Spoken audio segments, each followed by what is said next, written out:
Hey guys, it's Edwin here, and today I'm going to talk about something very interesting, something which we might find ourselves doing it without really knowing the harmful effects it has on the other party. And first, I hope you had a really great weekend, and this topic will be a very interesting one, and you'll find it informative. I'm going to talk about trauma dumping. You see, when you've been in any kind of traumatic experience or painful experience, sharing your story or sharing with someone else normally offers some sort of relief because it's a release. But at times we might tend to overshare, and when we tend to overshare, it now jumps into this territory of trauma dumping. So what is trauma dumping? Trauma dumping refers to the act of sharing or unloading that traumatic or that emotional experience in a way that ends up being hurtful and disrespectful to the parties who are listening to your story. So you are sharing, you are getting a sense of relief, but the other party who is listening to that story is getting triggered or feeling disrespected. It's where like you find yourself sharing your painful experiences without considering the effect it will have on the other party. The other party may be your family, your friends, your coworkers, or just even a stranger. So, to you, when you share, you of course you feel a sense of relief, right? But the receiver, the one who's listening to the story, may feel frustrated, triggered, drained, helpless, or even taken advantage of. So you're not really bad for engaging in these trauma dumping or for sharing your story because of course it's a coping mechanism. But the long-term effects for you and the other parties may be detrimental. It may be harmful to their mental health and it may also be harmful to your mental health. So I'm going to really delve deeper into this aspect of trauma dumping and share with you better ways to share your story without affecting your mental health and also disrespecting the boundaries of those close to you. So, how do you know you are trauma dumping? Actually, the best way to know if you are trauma dumping is to know the reason why you are sharing your story and also to consider the effect your story has on the one who's listening to your story. And below are some of the signs that can help you determine if you are really trauma dumping. The first one is constantly bringing up your traumatic experience into casual conversations. Let's say you are having a conversation about, let's say, a cup of tea, then you just mention your traumatic experience. So the other party was not ready. Or sharing extremely graphic details of your traumatic situation. Or repeating the same stories over and over again to the same party or to different parties. Or sharing to listeners who feel obligated to listen to you. That's a familiar one. You might share your story to your family because they can't do anything about it. They'll just have to listen because they are family. But if you keep sharing to them the same story, you may be trauma dumping. Also, you're sharing your dark hearts with people you don't have close relationships with. You might find yourself in a cab, then you just share your traumatic experience without even really considering if the other person is getting triggered or getting frustrated. And also, you may be trauma dumping if you don't leave room for feedback from the conversation. You just share, but without taking any constructive steps to resolve that pain. You just share without no feedback. And even sometimes someone may give you feedback, but you feel bad about yourself, or you feel that you start getting angered by what they told you because you are trauma dumping. You're not really seeking advice, you're just dumping. The other signs are the conversations is always like one-sided. It's all about you never even listen to the other parties. And the other is you don't really consider the feelings of the other party even when they are showing these feelings of discomfort or this axum feeling of like I don't want to listen to it. You still keep sharing. The common one actually with social media is you just post comprehensive accounts of your trauma on social media to general audience. Because when you post like to general audience, some people may not really get offended by what you share. I know you might ask yourself like, what's the problem with what's the difference between trauma dumping and venting? So actually, there's a very thin line between trauma dumping and venting, and the best way to differentiate it is by looking at the intensity and the purpose of the conversation. You see, when you vent to someone, you are more of releasing your frustrations in a constructive and a respectful manner. Like you are mindful of who you are sharing with, what you are sharing, and your intention for sharing. While of course taking into consideration the receptivity of the other party. Is the other party willing to listen to you? On the other hand, like trauma dumping, you overshare a lot of details without really caring so much about how the other party feels. You just share. It can be triggering to the listener, and it's more of self-centered because you're just prioritizing your own well-being over those of those close to you. You just share. You don't care if they get triggered or if they get sad. You just share and just let it go. But with venting, it's more of constructive. You want to release. You also listen. Yeah. So that's the difference between trauma dumping and venting. So why do we trauma dump? Actually, of course, the main reason why we trauma dump is, of course, because we have some unhealed trauma and we are in emotional distress. And it happens because of reasons like lack of proper coping mechanisms. So trauma dumping is just an unhealthy coping mechanism for releasing those painful emotions, especially when you're not deeply aware of the best way to regulate those emotions. So you are dumping those emotions to someone else or really using them as an emotional crutch. Because when you share something, regardless of where you're sharing it to, there's just that release. But there are better ways of doing it. But now with trauma dumping, you lack the proper mechanisms of doing it. You lack the awareness of dealing with those painful emotions in a more constructive way. You may also trauma dump because you need validation.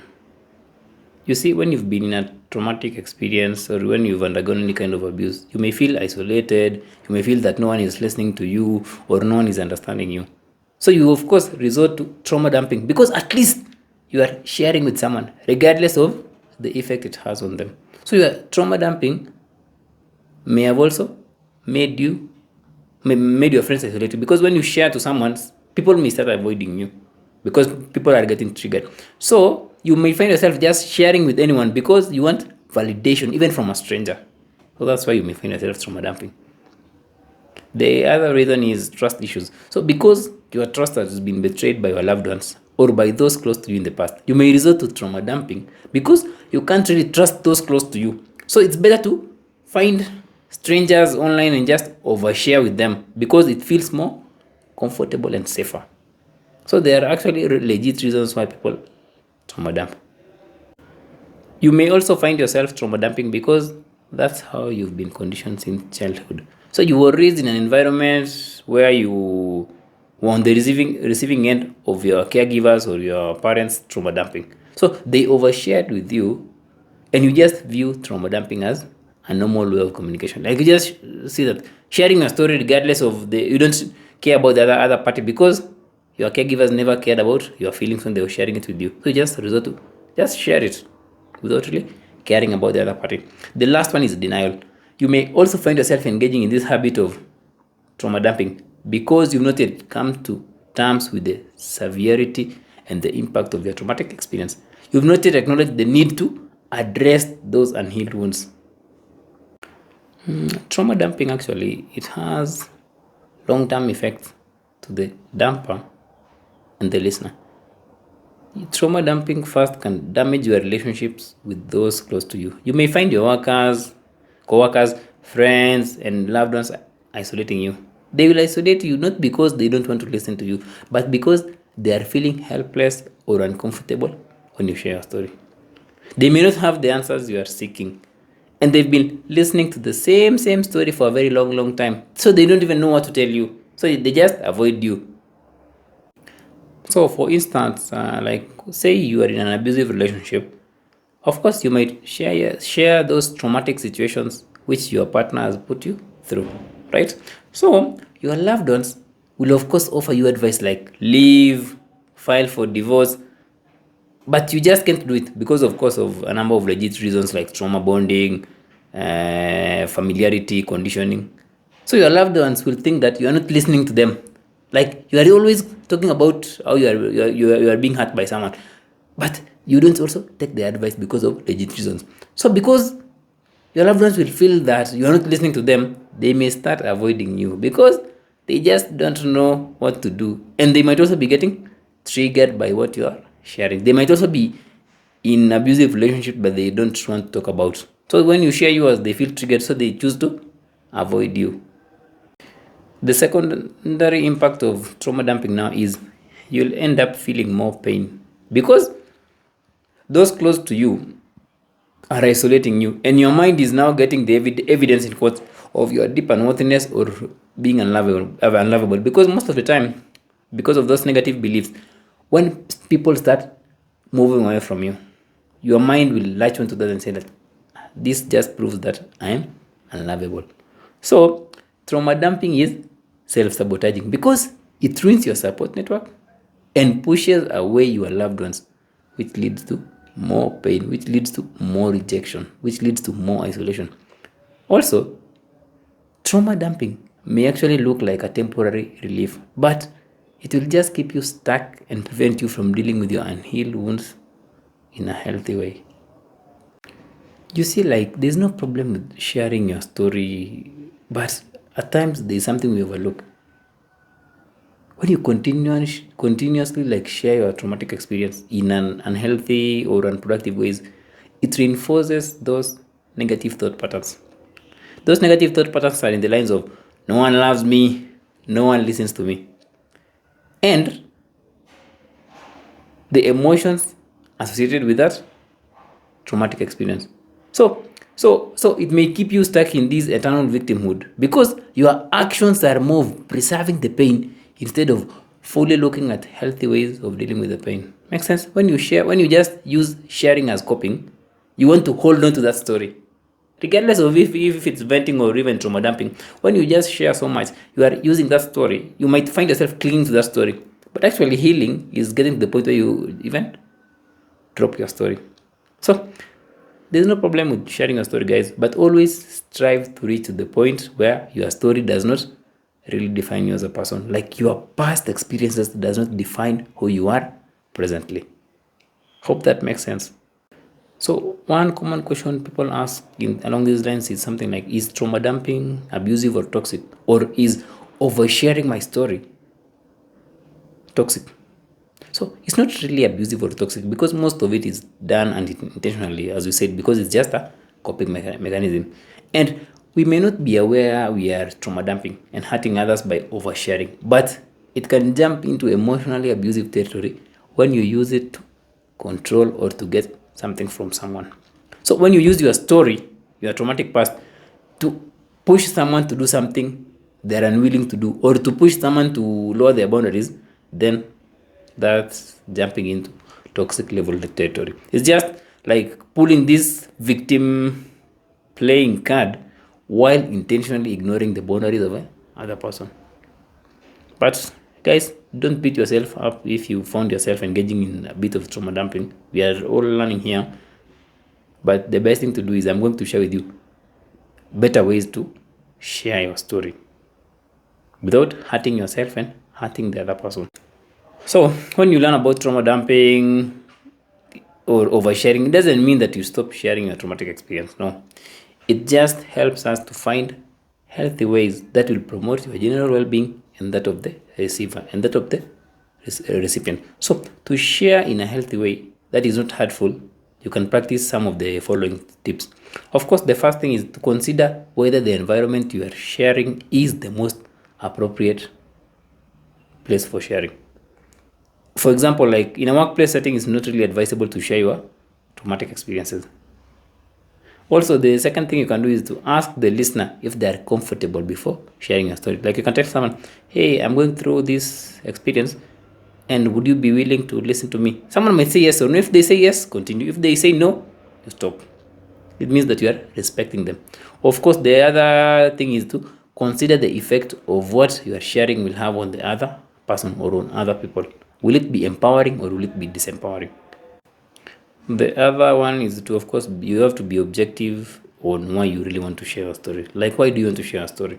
Is it because you just want to dump it or to just get a sense of relief? The other one, of course, the most recommended is find healthy ways like therapy or talking to a professional who can listen and provide you a safe space for your trauma dumping, because actually that's what therapy is for. Like, it's a place where you are given space to trauma dump, like to really talk as you wish, because it's someone who really understands your experience than just a normal human being. And the other thing is, if you are using social media, and other online forums where people use forums where people share those experiences with others, because the members of those forums at least know what to expect, and they can also provide a bit of validation for your experiences. So if it's toxic relationships, look for forum for toxic relationships and share there, because they know what to expect, and you will also get proper validation. And the other thing is also always leave room for feedback when you share a story. Like when you share a story with someone, leave room for feedback, or for them to share something with you or to give some advice. And the last one is, of course, to understand those things or emotions that trigger your oversharing, because you might be sharing because you are getting triggered. So you understand those triggers. So that's how you can share a story without hurting yourself and hurting the other parties. So to conclude, this is trauma dumping is when you share your traumatic experiences in a way that is not really constructive or healthy, and it will keep you stuck with pain, and you'll even inflict more pain on yourself, because your actions are just reinforcing those negative beliefs you have about yourself. So you develop those beliefs or negative beliefs because of those traumatic experiences, and you are trauma dumping because of those negative experiences. So it's just like a loop. Like a traumatic experience is creating more pain in your life. So it's just a never ending loop of clinging to your pain or clinging to your story in quotes. And that's a place where your mind or your current perspective or your ego wants you to be, just stuck. Another thing is, like, never beat yourself up. Of course, beating yourself up is more of self-inflicted pain, which is still a bonus to that ego. When you finally realize that you've been trauma dumping, or even when you find a video online that conflicts with your current perception of reality. But instead, always treat yourself with compassion and look at how you can grow out of the pain instead of burying yourself in more pain. So when you are trauma dumping or even venting, it simply means that there is a deep underlying problem that needs to be resolved. Like, you can't talk about something which is not there. So instead of getting angered, getting frustrated, beating yourself up because you found a perspective online which challenges your own, no. The thing you have to do is to go to the root of the problem, which is, of course, your unhealed wounds and unresolved trauma that's causing you to overshare. That's causing you to trauma dump. And when you process those past hurts, there will be nothing to trauma dump about, because you've made peace with those past hurts. So when you overshare, it means that something in there needs to be healed. So when you heal that thing, it means that there is nothing I have to share about. There's nothing from my past which is hurtful to me, so I can just share it in a respectful way or in an empowering way. Hope you found that informative, guys. So learn healthy ways of sharing your story, but also if you find yourself like in this trauma dumping territory, do not beat yourself up, and it's all about learning. Hope you found that informative, guys. Until next time, see ya.